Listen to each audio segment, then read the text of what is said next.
Okay, I'm going to touch base on this inside. Again, these were just these hinges on this door. This door, you can make this door any size you want, but I went 26 inches on the door by 68 inches. I want to put a little deck right here. Right now I just have some blocks because loading this thing, and I'm going to show you the inside. So basically what we have is this, the slats. I got a few more to cover up. And then what I did in here on the inside is every one of these blocks I filled with Quikrete all the way around. You don't have to do that. I highly recommend guys in the north doing that, and the reason I did is because you want to be able to hold the heat. This right here is a heat shield. Basically I got these blocks in here so this heat shield will sit right up. I got an 8-inch block and then I got some bricks in here. And you can pull this heat shield up, and that's to keep that fire down. When you first get your smoker built, you want to do a burn off and get this smelling nice and get it darkened up a little bit.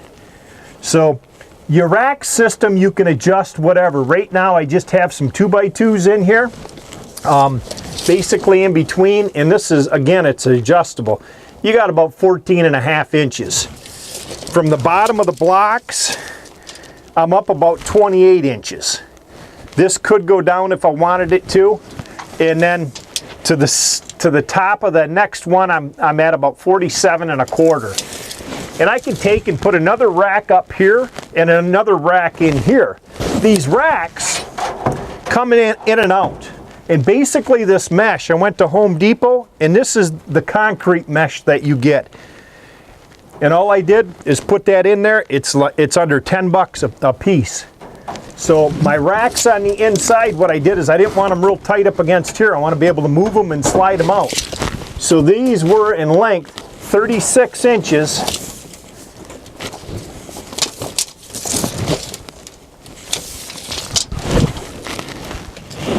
by 40.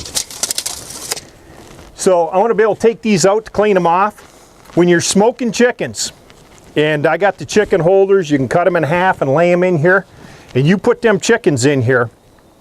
The key to doing anything that you're doing barbecue is not to put that barbecue sauce on too early. So basically what I'll do is I'll season them chickens. You can soak them in a brine if you want. We'll talk about a brine at a different time. But anyways, you're going to put your chickens in, you're going to start smoking them. You can inject them. And I smoke them for about 4 hours. Once they get to 150 degrees, I have a little meat thermometer. I'm going to take them chickens out and I'm going to put barbecue sauce on them.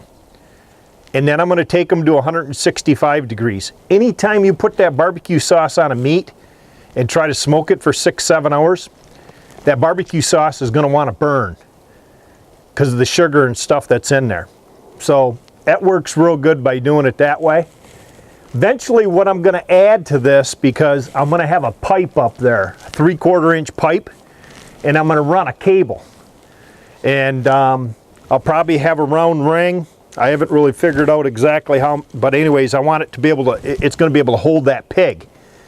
And I'm going to put a hand crank out here like what you would have on a boat.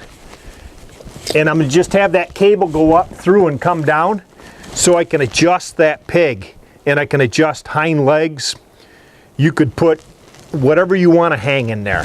I did have some wire in here with some S-hooks, with spring hooks, where I just had a wire going across and I was just using the spring hook just to snap it on.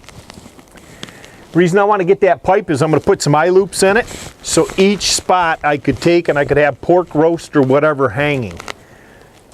All your pork products, you're going to be at a 165. You can take them to 170 and check the areas of where the bone is the biggest thing if them chickens are whole, because a lot of times when you're using low heat like this, it's going to take, you're probably talking, I mean, like last week when I did them 3 smoked chickens, we sent some out to Clint Locklear so he could try them with some smoked suckers.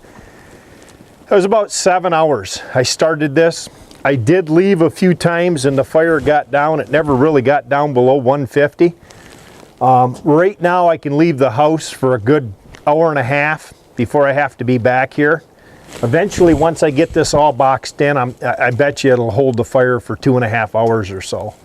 And once you get down to your ashes and your smoke, basically, you know, you got charcoal and stuff in there, and it's just glowing in there.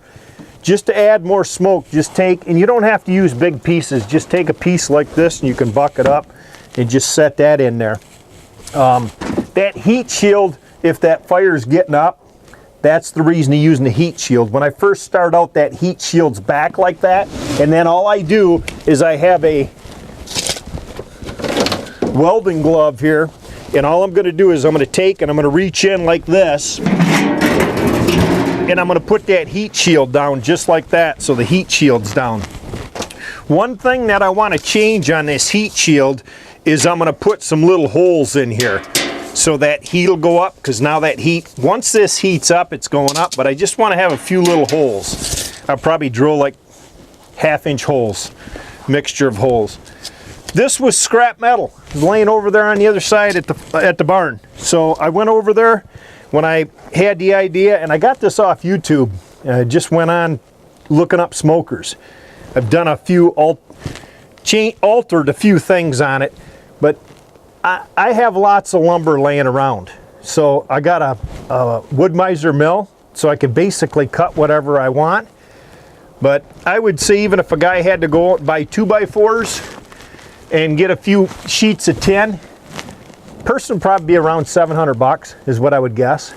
And basically at the top there, we look back, and what I did, we'll look right inside here. I cut a notch in there, right up here for that smoke to go out. And so we can look at that straight up right here. We just got a notch in it. And that's, I mean, I'm trying to remember what I cut that, but right there I'd say is 2 inches, and there's 2 inches there and 1.5 inches. So basically it's slotted out. That smoke's going to run right straight up through there. And then what we've done at the top here is I've just built like a birdhouse. I cedar shaked it, and again, this is just that's that metal that I used on the grate, and I basically just framed it up. I put shingles up there, I put a few shingles over here, and then this is just scrap tin that was laying around, and your smoke comes out of there. I basically wanted something, the reason I put this screen here is I didn't want the bees, I mean, they still could get in there, and the birds and stuff, but I didn't want stuff climbing up in there and open the door and have to pull my gun out real fast. So any other questions you guys might have, you know, feel free to comment on the link and we'll get back with you.